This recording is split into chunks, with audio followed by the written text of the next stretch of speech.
Let us read this sentence. These mangoes are sweet as honey. Now, in this sentence, we see that we say sweet as honey. Now, when I say sweet as honey, what do I mean? I am comparing the sweetness to that of honey. So, we know that honey is sweet and these mangoes are as sweet as honey. So, I am drawing a comparison. Now, what is it called?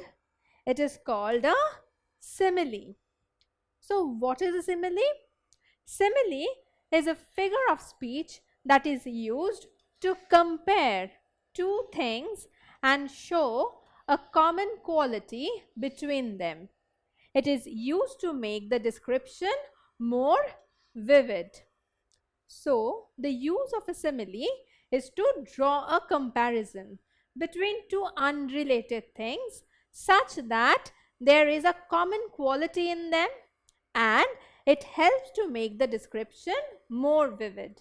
So, when I say these mangoes are sweet as honey, what is the common quality? It is the sweetness. So, both the mangoes as well as honey are sweet, and based on that common quality of sweetness, I am comparing the mangoes with honey.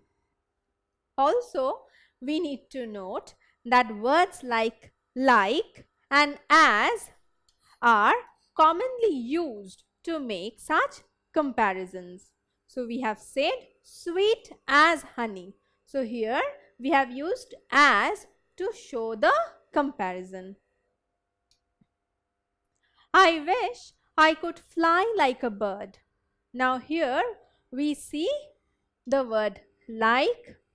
So, here my wish is to fly like a bird. So, the quality of flying is the common quality and it is my wish. I cannot fly, but I wish that I can fly like a bird. So, here also we see the use of simile. Twinkle, twinkle, little star, how I wonder what you are. Up above the world so high, like a diamond in the sky. Now, this is a very famous poem. In fact, it is a rhyme we all have learnt in our childhood. Now, if you look at these 4 lines, you will see that actually we are drawing upon a comparison. What is that? You will notice like a diamond in the sky. So, what is like a diamond in the sky? It is the twinkle, twinkle, little star. So, it is the star, the little star in the sky which shines so brightly as if it is a diamond. So, we see that the star is being compared to a diamond. Hence, we have used the simile. And how did we establish this comparison? By using the word like. So, such similes are very common in poems. Now, let us do this exercise. Identify the simile in the following lines. The first approached the elephant and happening to fall against his broad and sturdy side, at once began to bawl, God bless me, but the elephant is very like a wall. Now, from these lines, we need to identify where the simile is. Now, we know in a simile, we use words like as or like. Now, among these given lines, where do you find such a word? Well, you will notice that in the last line, it says is very like a wall. So, what is like a wall? The elephant is very like a wall. So, the elephant is being compared to a wall. And you see, elephant and wall are very different from one another. So, it is not just a comparison. It is a comparison between two unrelated things. Hence, it is a simile. So, the simile here is the elephant is very like a wall. Now, look at these two sentences. In the first case, we have the baby looks like an angel.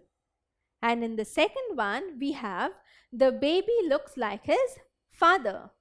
Now, what is important is that when I say the baby looks like an angel, I am comparing the baby to an angel. Now, when I compare the baby to an angel, then this comparison is very far-fetched. So, this is a simile. But when you look at this line, the baby looks like his father. What I am trying to say is that the baby resembles his father. So, it is very likely that the baby looks like his father, or the baby will take after his father. So, here it is a simple comparison. It is not a simile. So, this sentence is a simile, but this one is a comparison, not a simile. So, one thing we need to be very careful about is that in both the cases, we have the word like used, but just because there is a comparison taking place does not necessarily make it a simile. So, it is not that any comparison is a simile. So, from here, what do we learn? We learn that a comparison of two things of the same kind is not a simile. So, they are two things of the same kind. Whenever you are comparing two things and both of them are of the same kind, then it is not a simile. A simile is different from a simple comparison in that it always draws comparison between two unrelated things. So, this is very important. The two things being compared should be unrelated in nature so as to make it a simile. Now, when I say my home is like a prison, there I am drawing a comparison between home and prison by the use of word like. In this case, I say that it is a simile. But if I say my home is a prison, then am I comparing my home to a prison? Well, in this case, it is not a direct comparison. Why? Because I am applying the qualities of a prison directly to my home. So, it is not about that my home is like a prison. I am saying that my home is a prison. So, this is not a comparison. So, we can't call it a simile. This has a special name. What is that? It is called a metaphor. Now, what is a metaphor? Well, in a metaphor, a word which in standard usage denotes one kind of thing, quality or action is applied to another in the form of a statement of identity instead of comparison. So, the basic difference between a simile and a metaphor is that in simile, I am drawing a comparison. But in metaphor, I am not really drawing any comparison. Rather, I am taking a particular quality of a certain thing and directly applying it to another in the form of a statement of identity, as if the two things are the same or identical. The news is music to my ears. Now, in this sentence, when I say the news is music to my ears, I say the news is music. Now, what exactly am I trying to say? Well, music we know is a pleasant sound, something which is pleasant to hear. When you come across a good news, which you are very happy to hear, you compare it to music, or you can call it as good as music. So, it is said that the news is music to my ears. So, I am not saying the news is like music, but the news itself is being referred to as music. So, this is an example of metaphor. Life is a journey. Now, what is a journey? A journey is all about traveling from one place to another. Similarly, life is also about traveling, but It is across the different stages of life. From childhood, you grow up to youth, and then you gradually approach old age. So, this entire process is a journey. So, it is said that life is a journey. So, you are applying all the qualities of a journey to life as if these two are the same. You are creating an identical relationship between the two. Therefore, this is an example of metaphor. All the world's a stage, and all the men and women merely players. Now, this is taken from a famous play by Shakespeare, where it is said that the entire world is a stage where a play or a theatre is taking place, and all the men and women of the world are players or the different characters in a play. So, we see that the world is not compared to a stage. The world is said to be a stage itself, and the men and the women are not like players but are players. So, we see in both these lines we have two different uses of metaphors. In the first case, the world is a stage, and in the second case, all the men and women are players.